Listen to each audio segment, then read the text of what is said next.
a pinch. You don't have to grate them. You can also, because I like chunks, cut some cubes, rough chop, whatever. You got your shredded and your chunks. We're gonna add those to our pot. Another thing that's good here is if you're using chunks of potato, when the chunks of potato are cooked, your stew or mixture is ready because everything will be cooked. And that potato is broken down, it's gonna get thicker. Any questions? Yes, we want to know how it smells.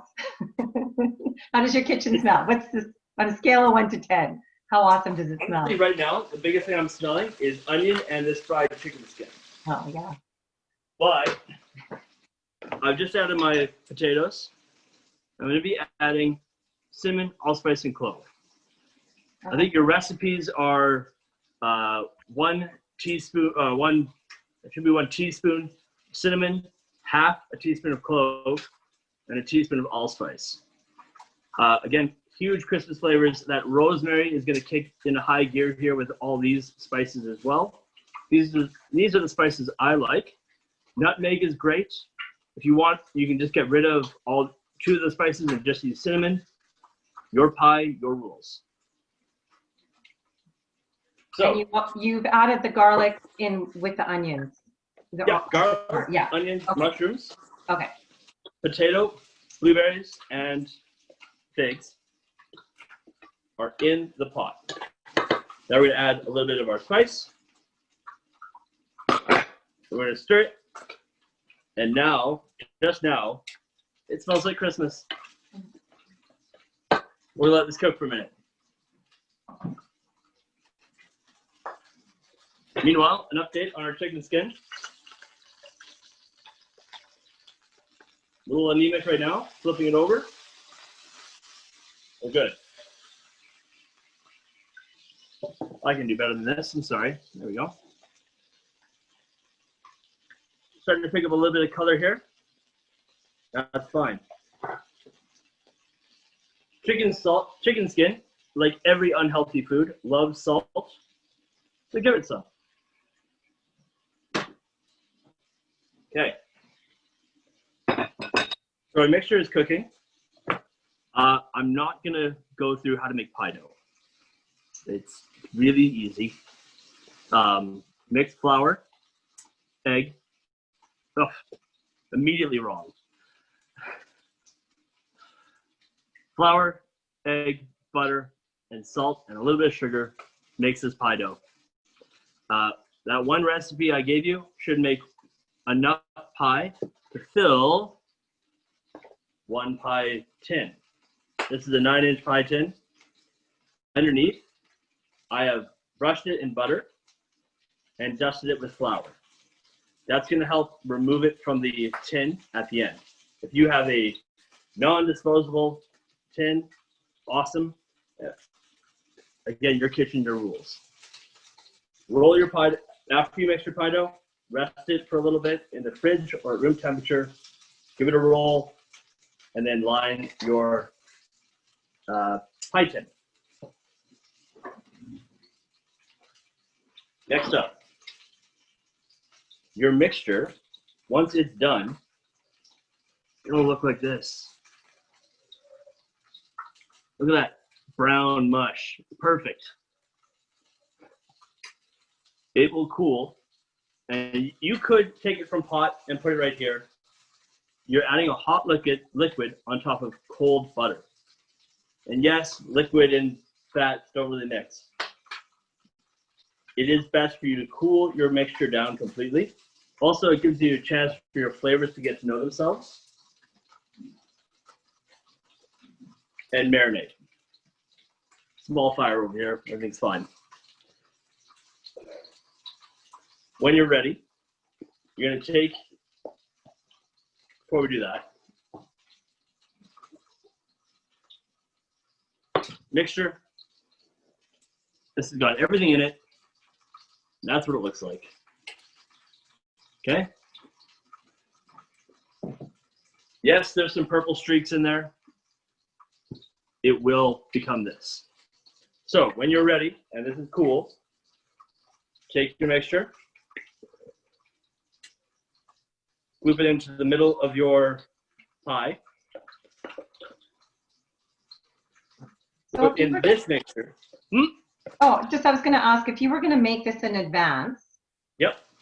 Would you freeze it, like the pie dough and the mixture separately, or would you make the pie and freeze it all together? Is it before you bake, after you bake? You would take it all the way to what looks like a finished pie, keep it raw, fire it in the freezer, and then Christmas morning or whenever you want to eat a pie, the day before, pull it out, move it to your fridge, and bake it until the pie is cooked.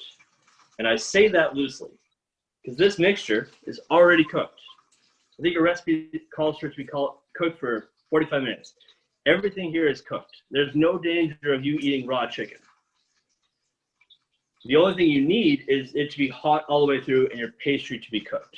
So a 350-degree oven with a half-frozen pie should be cooked in about 90 minutes, depending on your oven. And for a close-up, pie.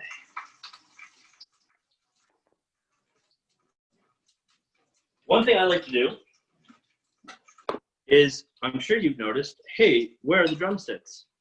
They're in the other pie I made, and we'll bring that out here in a minute. When you have a mixture, and remember, hypothetically, all this is cold, not this smoking hot drumstick. You can add this right into your mixture, and when you layer your tourtiere top on top, oh my God. When you roll your pie dough out and create your lid for your tourtiere, you're gonna add a little bit of egg wash around the rims, cover it, but you can also leave this hunk of meat hanging out of your tourtiere. And it'll bake and braise, and all this meat down here is gonna steam and become extra juicy. And you can maybe make that like, this is Dad's piece, or something like that. Whatever you want. Update on chicken skin.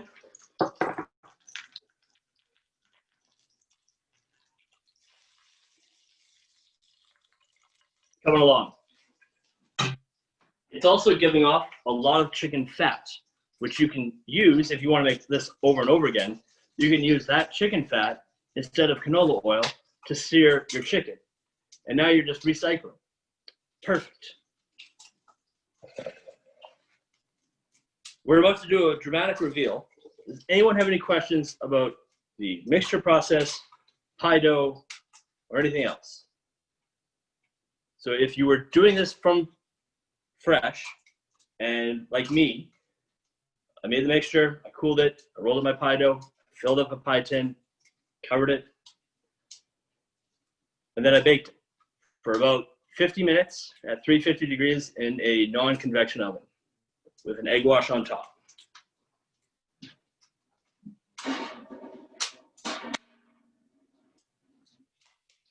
What comes out is our finished tourtiere. Note the legs. I've decided to make it look like the chicken did a head dive into the pie. Also, I finished it by crushing up our chicken skin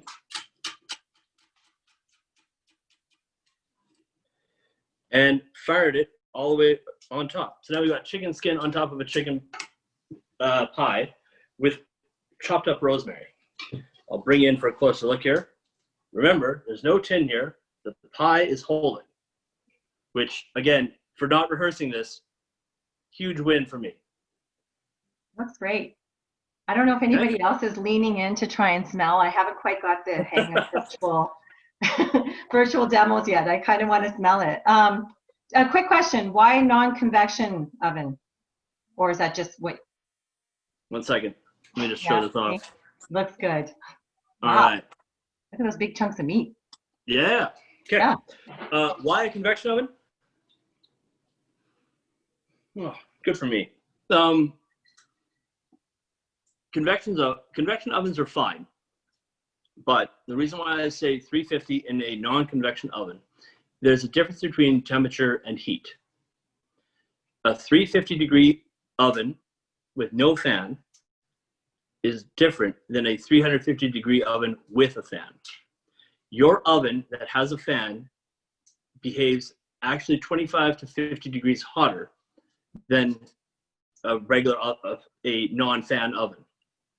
So if you've ever discovered, if you're cooking a recipe out of a cookbook and the recipe says 350 degrees and your convection oven is getting these things done faster or burning things at a different temperature, it's because whoever built that recipe had a different oven than you. So if you're reading a recipe that says 350 degrees and you have a convection oven, assume they didn't have a convection oven and cook everything at 325 with a fan.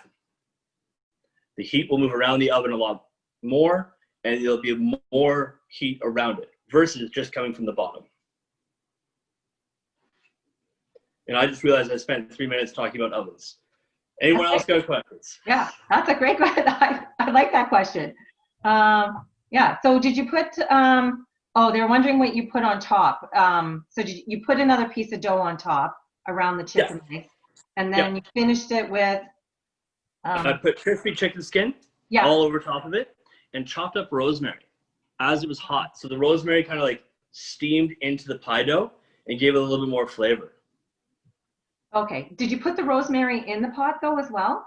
I did. Oh, in the pie dough? No. In the pie mix? Yes. The pie mix, yeah. Yeah. Okay. So this is just something for me to do. Like you could, if you wanted to, we just had a demonstration on like a cinnamon stick on fire. You can take some rosemary, throw it in there, light this on fire, take it to the table. It'll be great. Yeah. There's big shows this year at Christmas. The torches. Why not? And then coming back to our chicken skin. Again, we started this at the beginning of our session. Chicken skin's almost done. Once you think it's done, and it will feel like crispy chicken skin, there's no better way for me to describe this. Take it out, pat it dry on some paper towel, and let it sit at room temperature. And you're good to go. And that's how you make tourtiere with Alberta chicken.